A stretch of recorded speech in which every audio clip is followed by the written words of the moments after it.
Good morning, everyone. How's everyone doing so far? Good? Hope you enjoy the keynote. To get some energy up and to show our appreciation of C#, the organizers, and everything around this conference, can we give the biggest round of applause to everyone that's organizing this?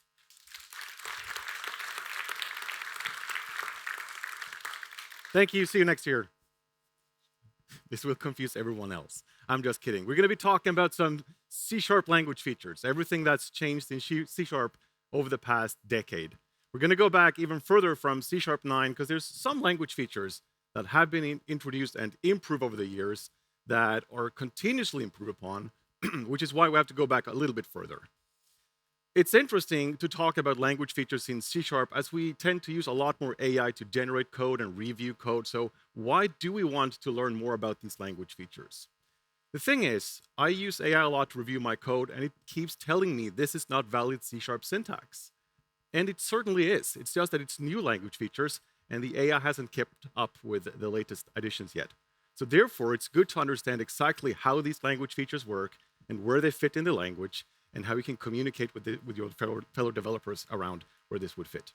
My name is Filip Ekberg. If you have any questions after this talk, send me an email. Let me know if you have anything that you want to know about C# or .NET in general. I've told people this a lot of times. Send me emails, ask questions. Never receive any emails. You know why? I forgot the email on the slide. Now it's there, so feel free to ask questions afterwards.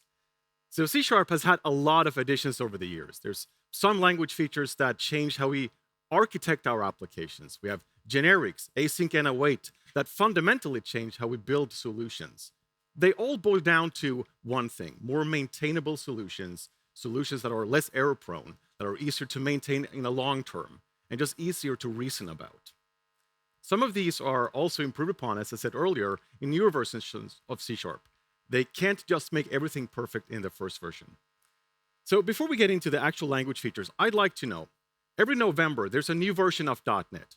November last year, we got .NET 10, and .NET now shipped together with a version of C#.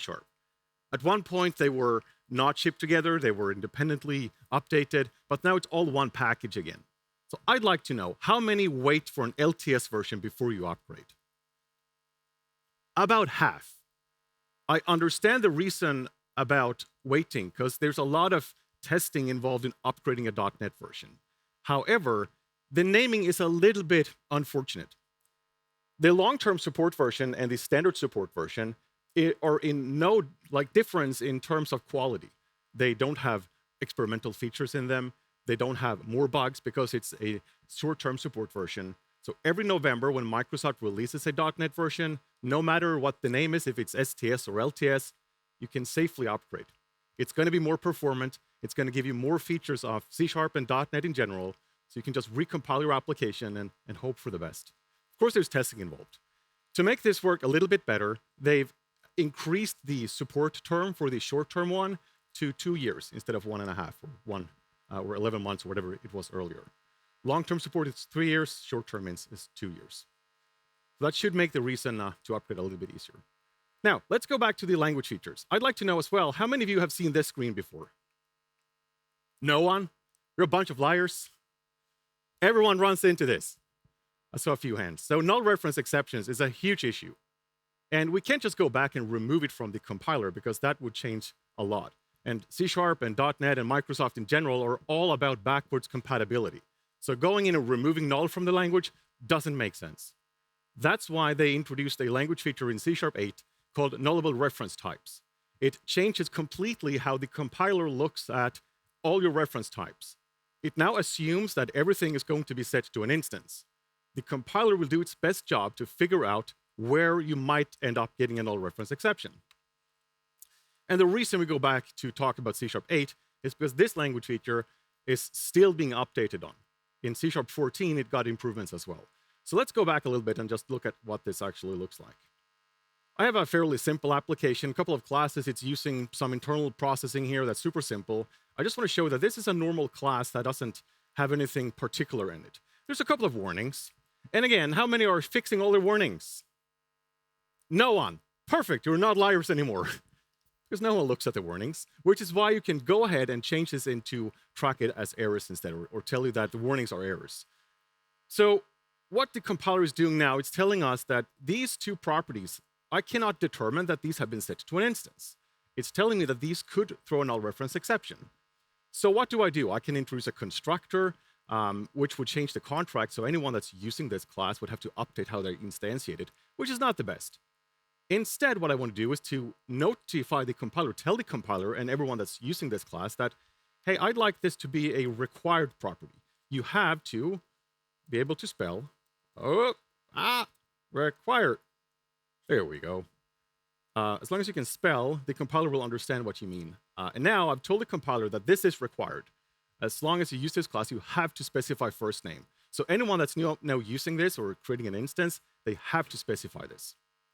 I'm also introducing an init-only setter here, which is a language feature from C#9, where we're indicating that once this has been set, you cannot change it. So immutability is super important when it comes to multi-threaded applications. So what about if I want to make one of the properties, like my last name in this person class, I want to make this optional. We can use the question mark to indicate that this is nullable. So the compiler will think that everything that doesn't have a question mark is now nullable. Or not null, sorry. So now the warning disappeared, because honestly, the null reference exceptions would not have occurred in this class. They would have occurred somewhere else. And just to show you how this works with other stuff than classes as well, I have a details class here, or a person class with details on it. I can specify that this is required as well. So again, this is not where the problem would have occurred. So if I go into my application and now look at other places where this was used, I'm going to scroll up a little bit here. I have a method here that iterates through a list of people, and the compiler now knows that this shouldn't be null, because the reference type passed into this is not decorated as nullable. If I do decorate this as nullable, and if I say that this can contain things that are potentially null, then it will also know that you should probably null check this. But we don't want our applications to end up looking like this, which is what we eventually do if we keep adding question marks. So the intention is that we tell the compiler what we intend to do. We are not allowing this to be null, or we don't want it to be null. If I expand this, we can see that wherever I use my last name, I now have to say this optional parameter wasn't null checked. The compiler cannot determine that this was set to an instance. It's using something called null state static analysis to figure this out. And if I apply question mark, which is the null conditional operator, the warning disappeared, because this here is where that potential null reference exception would have occurred. I can also say that, well, I know that this was deserialized, for example, from JSON, and I'm certain that this has been set to an instance. I can then say, damn it, I don't trust the compiler, and use the null forgiving operator. If I know better than the compiler that this was set to an instance, maybe it's super obvious. We rarely know better than the compiler, so we should probably be very careful with this. Now, we don't have to do this inline. We can also say, hey, if I null check this on the line before, person.details.lastname, if that is null, I will continue with the next line. Then it tracks that I've performed a null check, and the next line will never run. Super clever.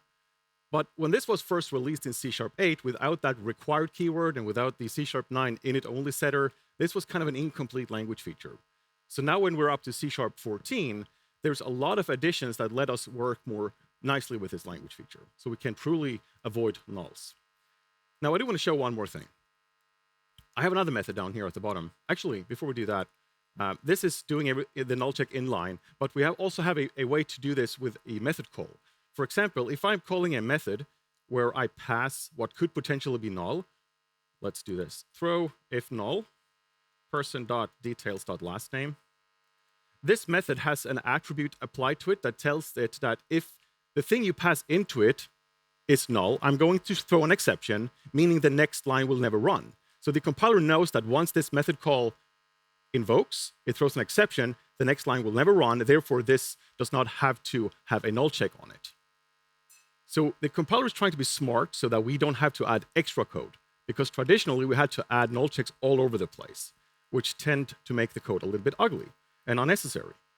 Now, next up, we have this method here where I simply return null, and the signature indicates that I should not return null from this unless I explicitly determine that this can be nullable. Now, I know better than the compiler, and I know that null is not null, and therefore I can return null anyways. this is the problem with thinking you know better than the compiler. So instead, of course, we have to do the appropriate thing, and this needs to return a new instance. And I can use a yield here, for example, to say that I don't want to create a new temporary list. I can instead say, hey, when you iterate through this, I want you to return a new thing. This is a C#10 feature called target type new expression, where it says, I'm going to create a new thing of this. The compiler figures out what type it is. There's still a compiler error because I have not specified everything that's required. So if we do this, actually, come on. Details, here we go. It tells me that this is required to specify. So I can say, I'm going to create a new thing. It figures out the type. I don't have to explicitly determine that. And the same thing with first name. It tells me that this is required. And if I specify this, all the warnings and errors should go away. So this combines a lot of the language features from C#8 up until C#10 in terms of avoiding getting null reference exceptions. And the thing with the required keyword from C#11 is that I don't have to go around fixing all of my instantiations of all my classes because I introduce a constructor. I only have to add that property to a object initializer, which is a great addition. Now, I do have one suggestion, and I highlighted this earlier, that you can treat warnings as errors. You could say, for example, that, hey, all these potential null reference exceptions, they're going to be compiler warnings or errors. Now, I joke about this, but it would be fun if you change this, check in the code, and go on vacation, and then you come back, and hopefully someone's fixed all the null reference exceptions, or you're out of a job. One of them is going to be true. But this is great for new projects. I probably wouldn't turn this on in older projects where I'm updating to newer versions of C#, because there's a lot of warnings, right? Which we should attend to. So we're not going to talk about all the features of C#9, but I think it's interesting to highlight a couple of the interesting features that they introduced. Record types, the init-only setters. I'm going to look at a few of these in just a moment. Top-level statements allow us to write minimal APIs and more fluent or nice way of building our programs. Pattern matching had a lot of additions to it, and that's what we're going to spend a lot of time on in just a moment. And we also have the target type new expressions from C#9. Then there's a lot of other smaller features in the compiler, and of course we're not going to have time, or it's completely unnecessary to talk about all of them, because some of these are just smaller features that serve a purpose for very specific scenarios or situations. But it's interesting to see that the 9th iteration of the compiler still have a lot of features packed into it. And as we go forward to newer versions of C#, there's not going to be as many features. And that's okay as well. They don't have to pack in 15 features with every release of C#, because that gets a little bit overwhelming. With that being said, let's spend some time talking about pattern matching. Pattern matching is a concept that's been around for a very long time, and it's been around in other programming languages like Kotlin, Swift, Java. There's a lot of different ways to express ourselves, and while the way that we do this in traditional C# isn't wrong, the way that we can express ourselves with pattern matching just makes it a little bit more easier to reason about. For example, I could say, hey, what shape is this object I'm looking at? What shape is this puzzle piece, or the color of the fruit? Or in a more code-specific situation, it's more about matching on a type and an attribute. And not an attribute as the thing you apply on the class, but the attribute as in, is this the right color I'm looking for? Is this the right shape I'm looking for? We've been able to do this forever. C#1 through 6, we could say, hey, give me the type that I'm looking for and match that against the type that I'm expecting. Check a property value, look at what it contains, call a method on it to get a return value, typecast it to pass it into a method. And honestly, there's nothing wrong with this code. I still write code like this, and it's okay. Like, it works, and it looks okay. It's just hard to reason about. It's harder to talk with the business about this kind of code style, and especially adding more requirements to this tends to get a little bit fragile. So in C#7, they introduced pattern matching as a first iteration in the compiler. And while no one used this, we could use it with a switch to say, hey, based on this instance, I'm going to check the type. It's going to do the typecasting automatically because it already knows the type it is that I'm looking for. I can use the when part to say, hey, I'm going to check a property or call a method on it to check what that actually contains. And then I can pass it into a method. And I also can add a default case as well if I wanted to. Now, no one wrote code like that in C#7. What makes pattern matching interesting is the addition of the switch expressions, where we kind of change the shape of how we write this to say, I'm going to get a result based on what an object looks like. Based on this object, I'm going to create patterns for this. And now C# has a lot of patterns built into it, and we're going to talk a little bit about this in just a moment. So the switch expressions. Here, I'm going to fill this with patterns, and I'm going to use something that kind of looks like expression-bodied members. So to show you a real-world example of this, we could say, based on the input, I would like to know, is this an instance of a user? Does the instance of the user have a flag called isActive set to true on it? In that case, I'm going to return a string called, or saying count is active. For everything else, if it's null, if it's not an instance of a user, if it is an instance of a user where that flag is false, then I will return something else. The type that we return, this is what's returned when the pattern is a match, they all have to be the same type. They all have to match. And in C#, we have a lot of different ways to construct these patterns and express ourselves. I'm not going to quiz you on all of these later, but this is a good reference to how we can check types, and the type pattern will also check and ensure that it's an instance. Even if it's null, it will not match if we use a type pattern. We can use a positional pattern if we're deconstructing an object, which you can do with records, for example, or if you introduce a deconstruct method. We can check the position of the different values that's deconstructed. We can check property values. We can write patterns for tuples. We can write relational patterns to say, for example, is this an active user that has logged in the last 30 days and isn't older than some age? So we can combine these together using conjunctive and pattern, disjunctive or pattern to exclude words or exclude things. We can write patterns for lists. We can parenthesize these to group them. And at that point, it starts to get a little bit messy. We can also negate pattern, for example, not null. We can say that if it's not an active user, if it's not, we'll just negate whatever, right? When we use one or more together, what happens is that they recursively look at the patterns. For example, we can first look at the type, we can then look at the property, and it will do that recursively. So let's jump over to Visual Studio and look at a couple of things here. So, before we get into the patterns, I want to talk just briefly about records. Records was introduced as well in C# 9. And a record is simply just a class behind the scenes. Unless we specifically say that this is a record struct, it will create a class behind the scenes. It's going to be immutable, great for multi-threaded applications. It's going to have value-based equality. So if you compare two of them, it's going to compare the property values. And also, it provides you with the primary constructor that automatically then creates properties as well. So I've just added the class keyword here to be super explicit. We can also say that this here is just a record, and that creates a class behind the scenes for us. This is abstract, works just the same as an abstract class. And then I have two inherited ones from this here. So we have a test result. We have two derived versions, passed and failed. They all live inside this NDC namespace. This is a top, this file scope namespace will let me say that all of the types inside this class will be grouped into that namespace. I no longer have to add them to a namespace and indent the entire thing. Just saves us one tab, which is, I guess, great. Easier to review the code. Now, if we go up to the program file where I use this, I have a global using at the top. Adding the global keyword in front of the using means it's available throughout the entire project file. Means you no longer have to add it to every separate file in your project. And then I have a method here that returns the base type. It creates an instance of that record type. Now, what about if I want to change a property value on a record type?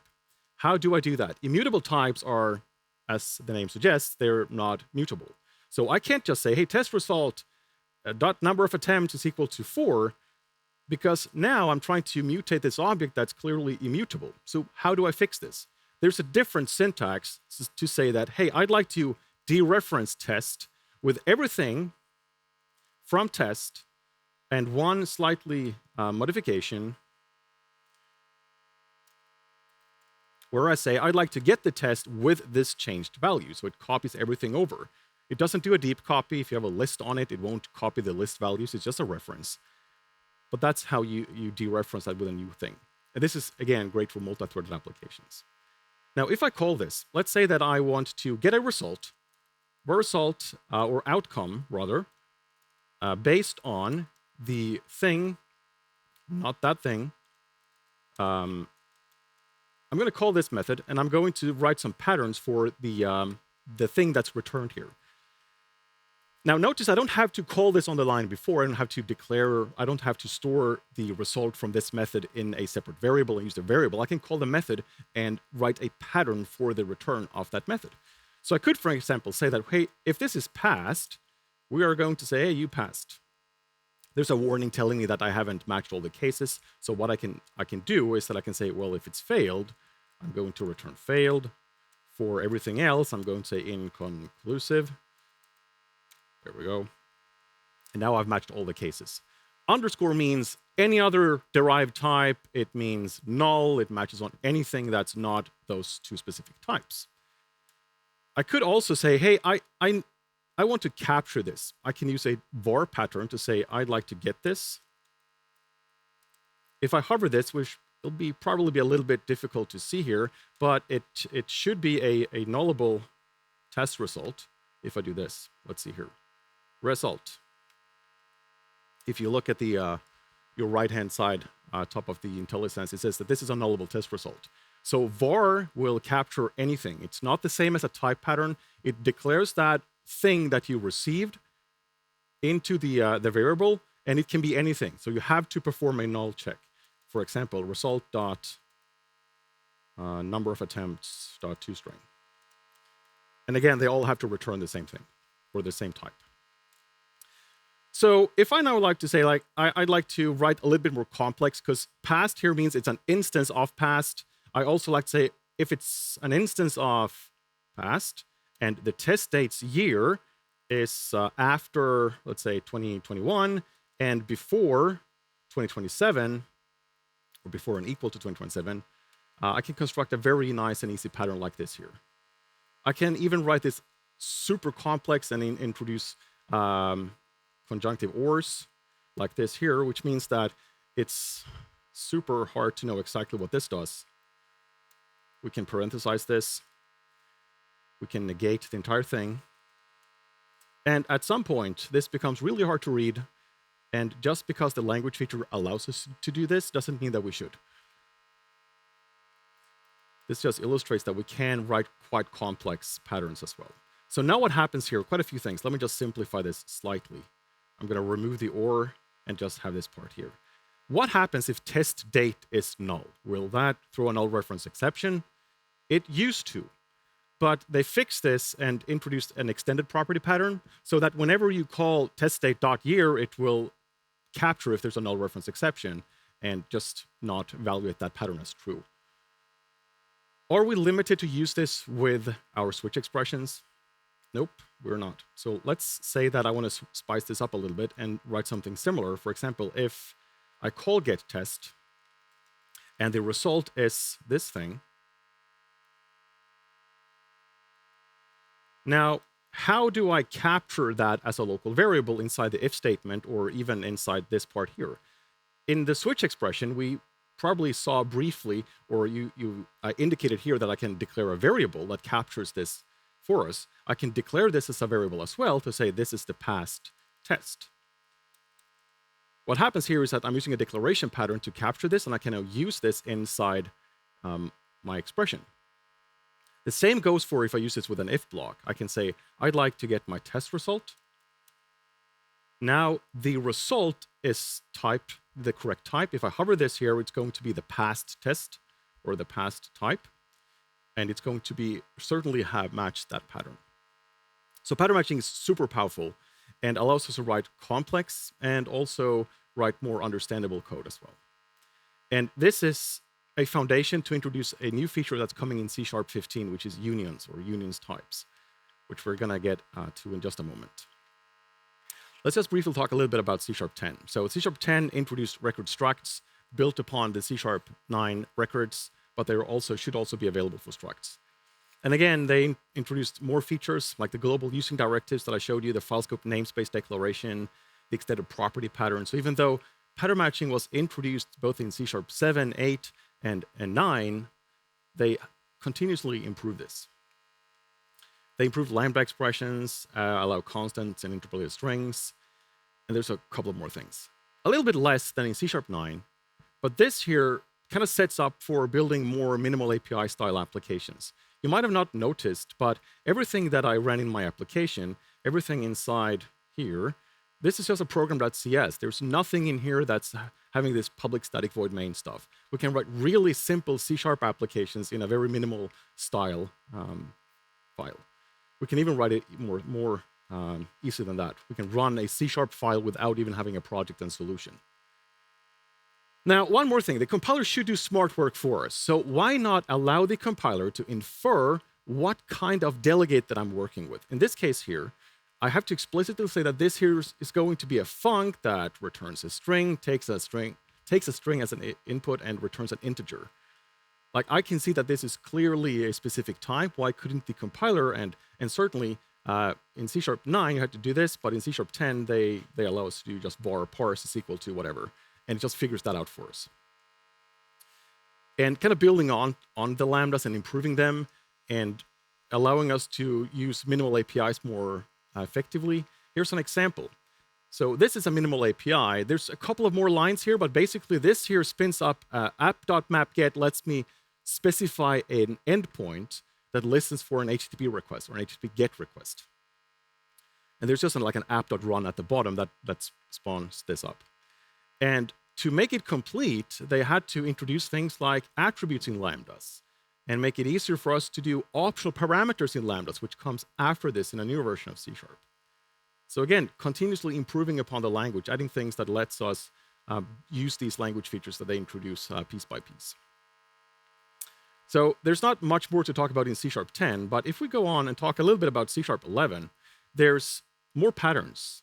So they waited a version or two to add more patterns, but here we can now look at the contents of a list. We can slice off portions. We can write patterns for spans. We can use name of parameters.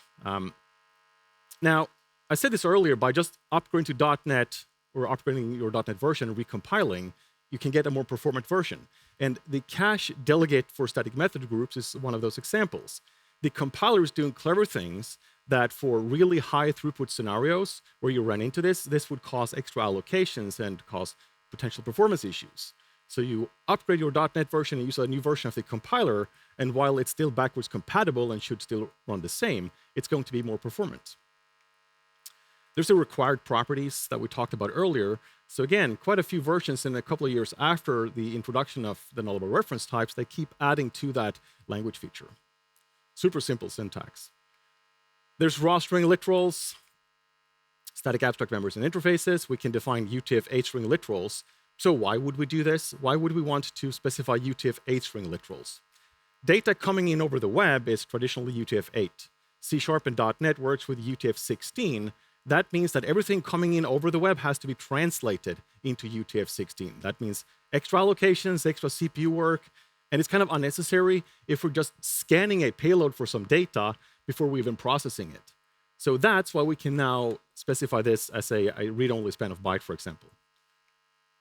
There's generic math support. There's generic attributes. I wanted this language feature since I did traditional ASP.NET, MVC, and traditional API controllers. And we also have something called parameter null checking, which was withdrawn from the language. If you were a part of C#11 discussions back when this was released, there was a lot of discussions around adding a feature that automatically performed null checks. But based on community feedback, they removed it from the compiler. And what's interesting, though, is that they added this in the preview compiler, and at that point, the compiler was not shipped as a part of .NET in general. So everyone on the .NET teams, they upgraded all the repositories to use this language feature. And basically what it did was you added double exclamation marks to parameters, it added a null check and threw an exception if that was null. Kind of intrusive in the code, and the community didn't like this, so they withdrew it from the compiler, and everyone had to revert their code in the different .NET repositories. So a word of warning, don't run the preview versions of the compiler and don't use preview features unless you know that they're actually going to make it into the language. Now, there's a couple of language features that I do want to talk about, and I'm going to jump over to Visual Studio again, because it's more fun than looking at slides. I want to talk a little bit about more patterns. So here, I've defined a span of byte. And I'm using another language feature here called collection expressions as well, which is a simpler way to define a collection that will look at the target type and produce that collection for us with this data. getting ahead of myself a little bit because that's the next version of C#. Now, a span is a way for us to represent any type of arbitrary memory. I can point to managed memory, I can point to unmanaged memory, memory on the heap stack, whatever. Doesn't matter. Just one type to point to anything, like an array, right? So here, what about if I wanted to write a pattern for this? I'd like to check if this is actually an instance. How do I check if this is an instance of a list? I can say, well, if the payload is an instance, not this. Let's see here. Let's just do copy and paste. Because my keyboard layout has changed. We're all copy-paste developers anyways, right? Here we go. So now I can check. This is an instance of a list. It potentially has items. Now, what about if I want to check the second element? How do I check this? Traditionally, I would probably have used link, which is not very performant. Or I would have used an array accessory if I could. I had to turn this into an actual list or an array to check the element to do that fast. What I can do instead to say, like, there has to be an element at the start. I don't care what it is. It has to then have an element called 0xF1. And I'm using a byte array here because, frankly, it makes me look like a hacker. Well, I'm not. And then I can say I don't care what follows. It can be more elements. It doesn't have to be. Then I could also say, well, I don't care what's in the middle, but it has to end with 0xF2. So again, I can write quite complex patterns to indicate what the contents of the list is. And I work a lot with lower level Bluetooth scanning and parsing checksums and parsing data coming in. I know the exact layout of the payload, meaning this is perfect for that. I get some raw bytes. I need to check some of the bytes in that payload. This is super nice for that. How about I've now determined that I don't care about the first one. It has to start with 0xF1 and it has to end with this. I'd like to grab these two elements. Do I have to do another operation to do that? You can use a slice pattern. I can say, I want to grab everything in the middle. And now we've sliced off that portion. And if we're working with spans, this will be super efficient because it doesn't have to do any extra allocations. Spans allow us to pretty much just work with pointers. I can point to the start element and point to the end element. It just knows exactly where that is.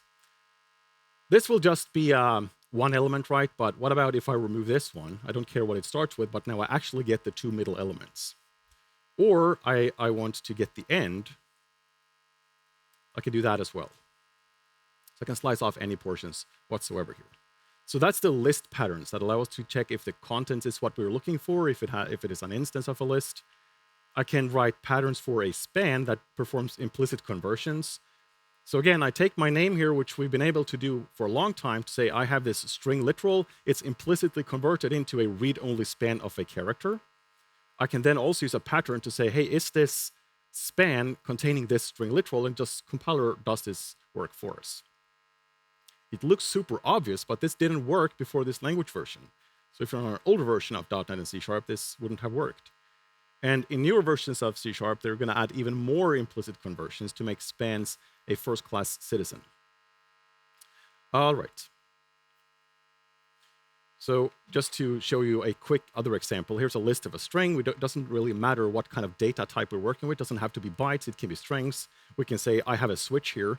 It doesn't have to be an if like I used here as well. I can use the switch expressions to say, if it starts with Philip, grab the middle ones. If the one at the end is Elise, we can then join all the names in the middle. I can say that I don't care about the first one as long as the second one is Sophie. I can say, give me all of the elements, which will give us nothing or everything.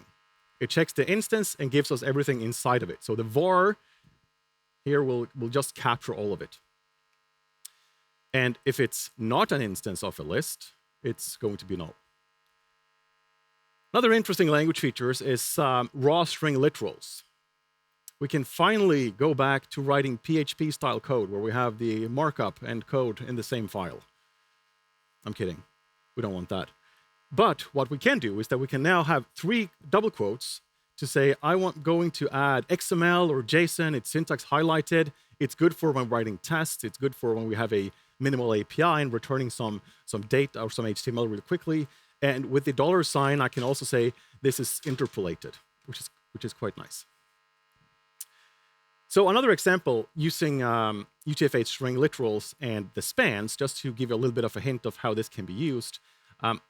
Let's say that I have this set up. I have my name here as a UTF-8 string, and it's just a byte array in memory. I'm using a read-only span here, and I want to perform a zero allocation split. I want to get my first name and last name in two different pieces or two different buckets, but I want to do this without allocating any extra data. The way that I do this is first scan for what I'm looking for. In this case, I'm looking for a space. Then what I'm going to do is I'm going to slice off everything up until the space, put that in a new span of byte. Then I'm going to jump over the space and slice off the rest of that list. Sure, someone is going to tell me afterwards or comment on the video that this does indeed allocate some variables on the stack, but it doesn't do any extra memory allocation in terms of copying strings over or copying data from the array over. It's just simply doing pointer magic to let us slice this off. They do this heavily in .NET, and that's again why you should upgrade to newer versions of .NET, because they apply these patterns and principles across the entire framework. We're coming up to almost the newest version of C#, and we're at C# 12, where they introduce primary constructors, which is taking the same concept of a record type and applying it to normal classes as well, where we can define the requirements at the class declaration level. There's also the collection expressions that we looked at, and also something called a spread element. We'll take a look at that in just a moment. They added interceptors, which is kind of the inverse of goto. You can say that instead you're going to come from somewhere, so you decorate that this here is going to be replaced when you compile the application. Kind of like IL weaving. It's great for source generation. There's optional parameters in lambdas, there's alias any type, and inlines arrays, ref read-only parameters, and my favorite language feature. Does anyone know about the obsolete attribute? You can put that on code, say that this is code, it's going to be obsolete and removed. There's now the opposite. I put this on all my code that I check in. It's the experimental attribute. You have to opt in to my code. Sign the terms and conditions before you can use my code. I'm kidding, but it's good. They use this in .NET as well. To ship preview features, you have to opt in to using that, because it might not be completed yet. Now, we did look briefly at the collection expressions, and what I can do here, actually, let's jump over to Visual Studio. And I'll show you both the primary constructors and the collection expressions. So here, I've, again, defined a payload. This time, it's a byte array. I'm using the collection expression, and this will figure out the target type. So if I change this to a list of a byte or a span of a byte, I don't have to recompile. So the compiler will figure it out for us and create the appropriate instance. But I'm going to say I want a byte array. It has these different elements. Then I have a list of bytes with these elements, which is the checksum of my payload. Now I want to put them together. Now, normally you might have to copy and paste things, but there has to be a simpler way to do this. Again, I could use link, but that's a lot of extra effort, a lot of extra work for the CPU and a lot of extra memory. So instead, we can use something to indicate that I'd like to spread the payload at the start, and I'd like to spread the checksum at the end. This here is called a spread element. And I'm not limited to using it once. I can spread as much as possible. Like, I don't know why you would do that, but it just shows you that what happens here is that it takes all those elements and just applies them to a new list. And someone probably thinks like, well, if they're all spans, is it going to be clever enough to have pointers of pointers and be super clever internally? No. It's going to copy all of those elements over into a new collection, because that would be a super complex implementation in the compiler. So this allows us to not only create that target type that we're looking for, the collection, but also copy elements from different collections over. Now, the primary constructors is great for things like, let's say I have a controller here, an order controller. It has a dependency called a user repository. Traditionally, you had to add that as an input to a constructor. You have your own backing field for it, but that's just extra code that the compiler could do for you. So now we can just add all our dependencies to the class declaration like this, and it just automatically creates the backing private field for it, and I can use it inside any of the methods inside my class. So frankly, quite nice. All right, so let me just show you one example of where this is not great. So we saw it for the order controller, but what about for a normal user class? Notice that they're all lowercase, and that's kind of an indication that they're going to be private fields inside this class. They're really just constructor parameters. If I compile the application and look at what this generates, we can see that there's two backing fields, and there's a constructor setting these values. So it's really just syntactic sugar on the code that we used to have to write. So record types, they will publicly expose whatever you define in the primary constructor declaration. And for classes, they will just be backing fields or private fields, which is kind of what you expect. So there's also the optional parameters in lambdas, which is again an addition to allowing us to write better minimal APIs. We can also alias any type. For example, I could say that wherever inside my in this case, just this file, if I declare or use dimensions, that's going to be a tuple or tuple, however you want to pronounce that. If I put global in front of it, that type will be globally available throughout my entire project. All right, so we're almost up to the current version of C#. C# 13 added less features than the previous versions as well. They keep improving on performance and keep improving on the features that are already in the language, which is great. They added a preview feature in the compiler.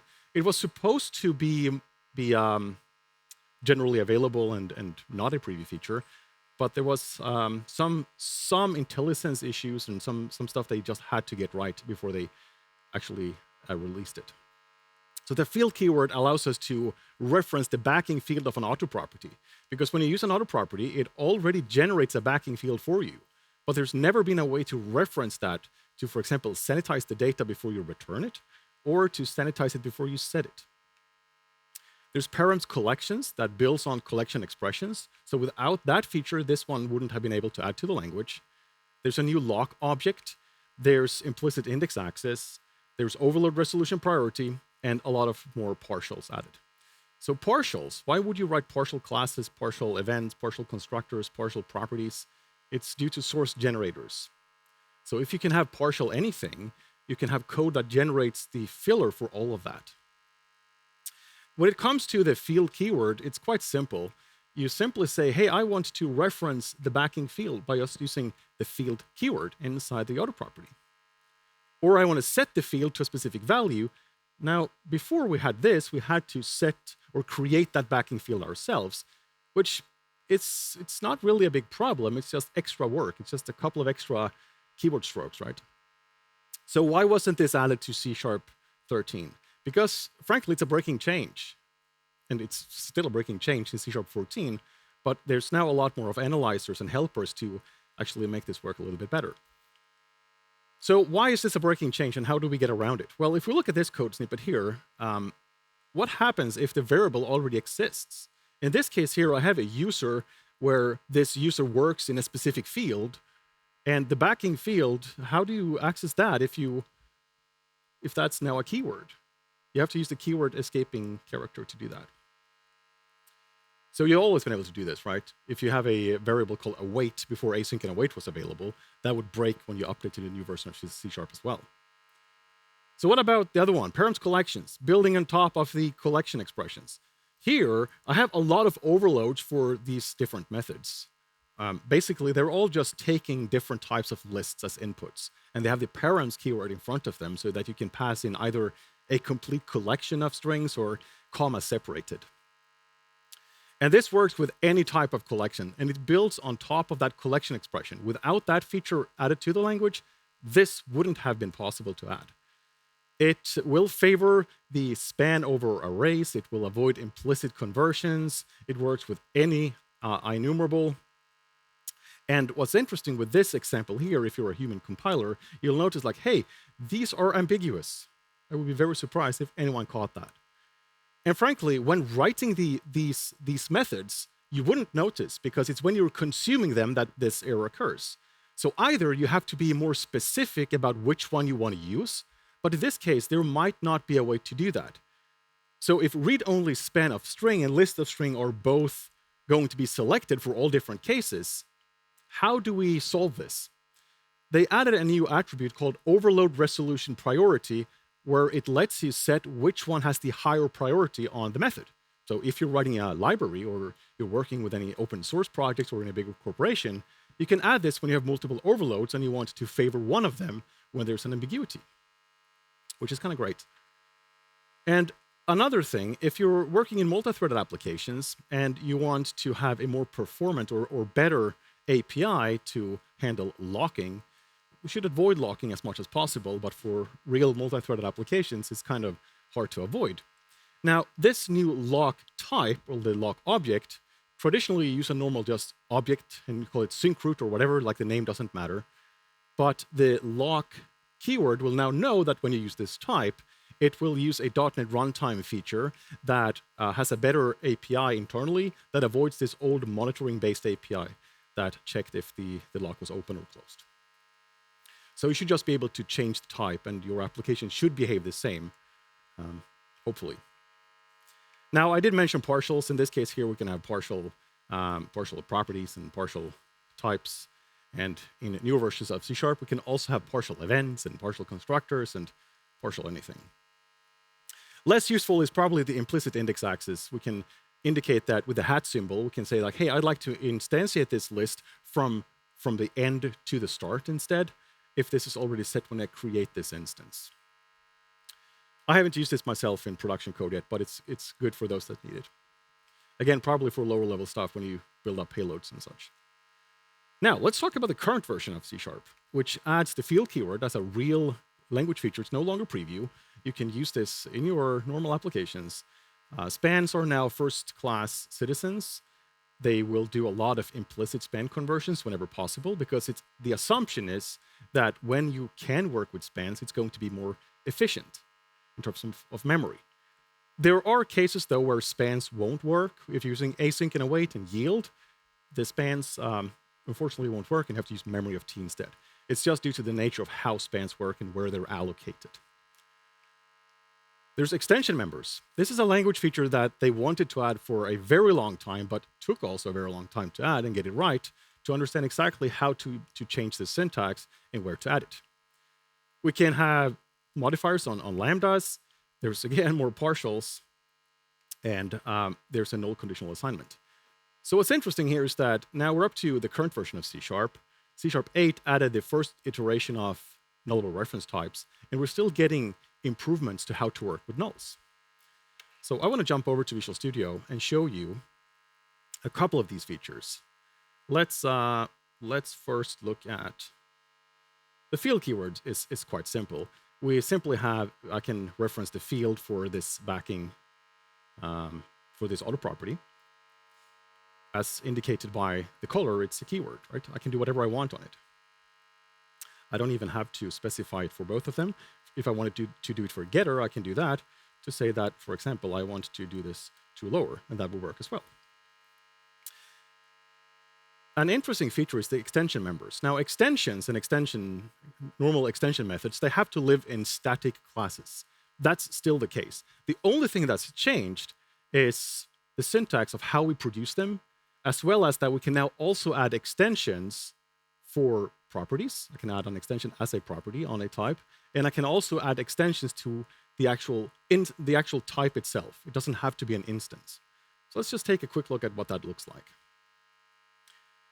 I will do a simple example, and first, this is the new syntax.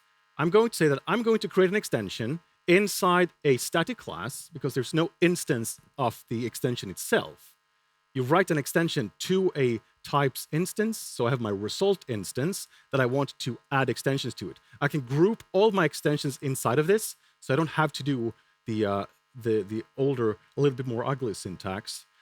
And here I'm going to add a property as an extension.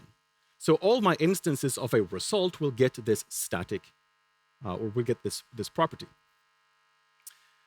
Now, the other type of extension that I can write is an extension to the test result type itself. So for example, extension for a test result. I'm going to add an operator overload to indicate that you can now add two test results together. Or I'm going to use a method called combine, which is also going to be added to the type itself. So at a glance, it might be difficult to see how these two are different. So let's see how we use them. First, here I have some code that just instantiates a couple of things. I have a test result here, one passed, one failed. So let's say first.has expired. This is an extension. We can even see that with the IntelliSense that it tells me that this is an extension. So the property itself is an extension member of that type. Now, what about the method combine that I added? I cannot access that through the instance of the type because it's actually not an extension to the instance of the type. It is an extension to the type itself.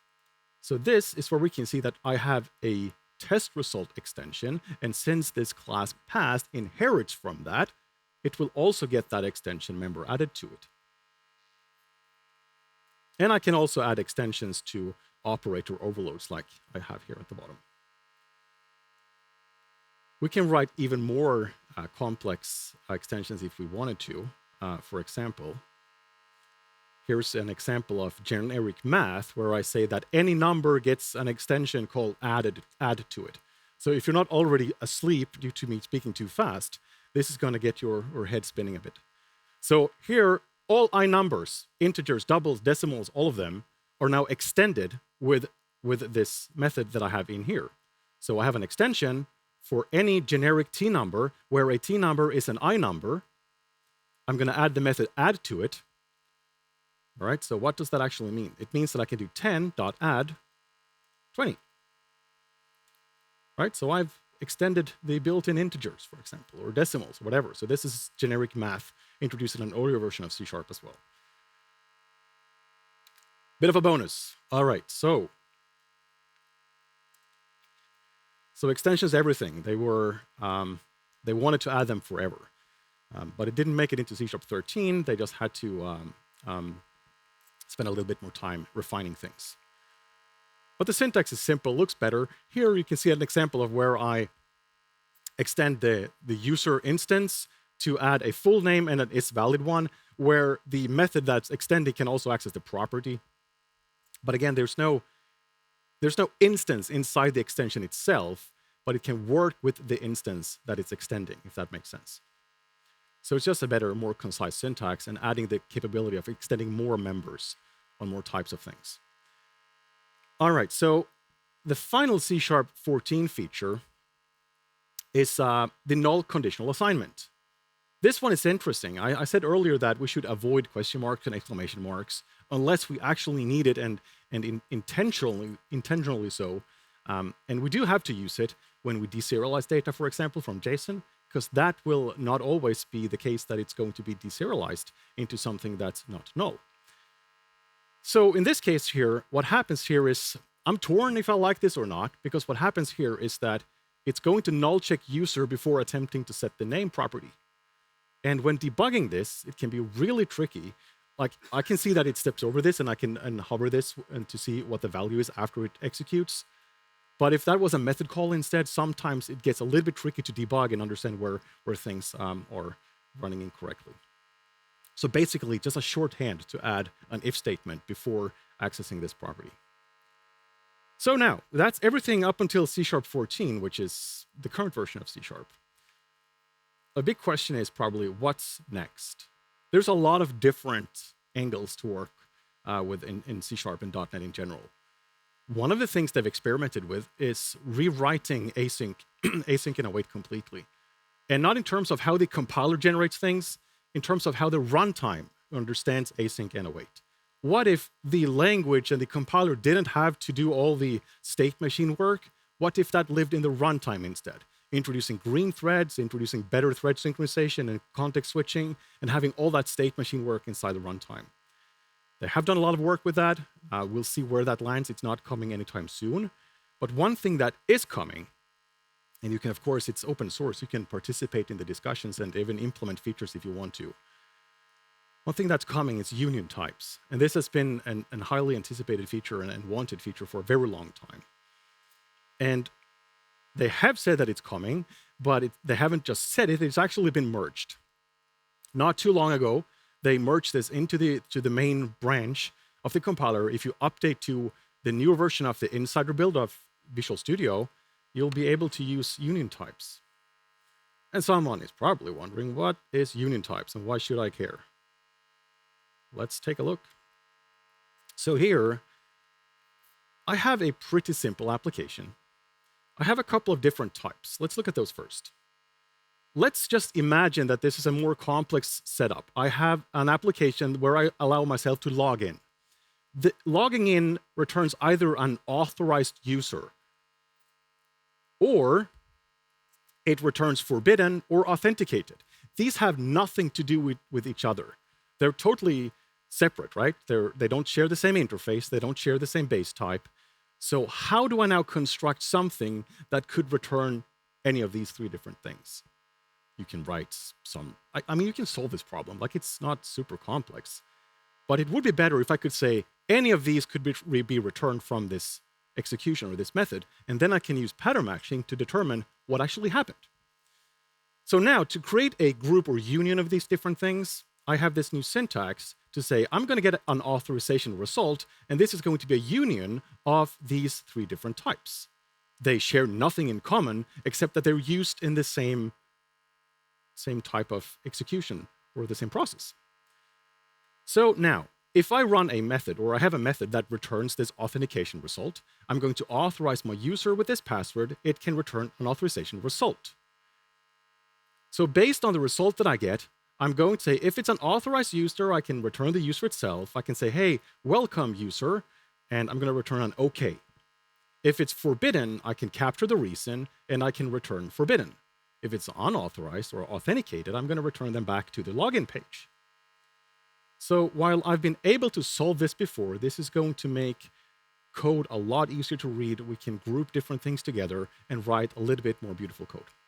There's a lot of stuff going on behind the scenes here, and if you work with structs or value types, there's boxing going on behind the scenes here, so you can even write your own way that the union types work internally, but we don't have time to look at that, and that will probably change by the time this is released in November. But at least this gives you an idea of how this will work. So this new syntax to group these different types together, and we are basically using them together with the switch here. And we have to specify all of the different cases. That's one important thing to remember here.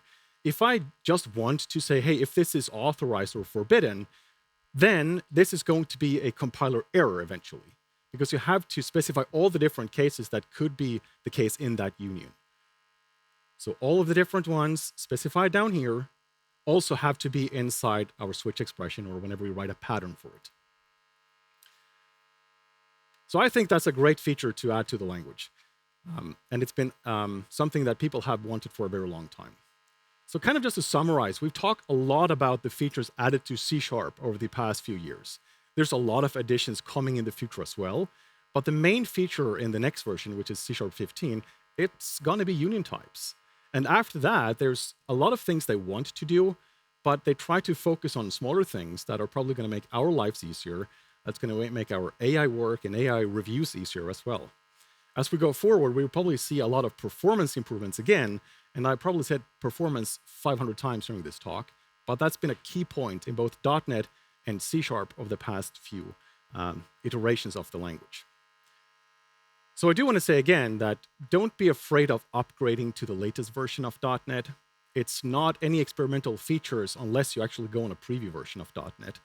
And one thing I didn't show you, if you actually do want to use union types, you go into your project, you have to install the SDK on your machine, use the insider version of Visual Studio, but you also have to go into your project file and set the lang version to preview. You can always go in here and set the lang version to anything for any project that you compile. If you're using the new version of, if you're using any version of Visual Studio and it sees the lang version, it will use that version of the compiler. So even if you're working on a very old .NET project, you can go in and manually set the lang version to whatever you want, and it will use the newer compiler. So you can use newer version of C# in older version of .NET. While it's unsupported, it may work. So that being said, I hope you find this interesting and that you can experiment with C# and .NET. If you like listening to me, I have a ton of courses on Pluralsight covering everything around C#, .NET, async, await, how to build operating systems, and much more. And again, if you have any questions, grab me afterwards, send me an email. I hope you've enjoyed this. On your way out, don't forget to leave a green vote in the box. If you didn't like it, you can pass the queue and go to the next talk. Hope I'll see you next year. Thank you very much.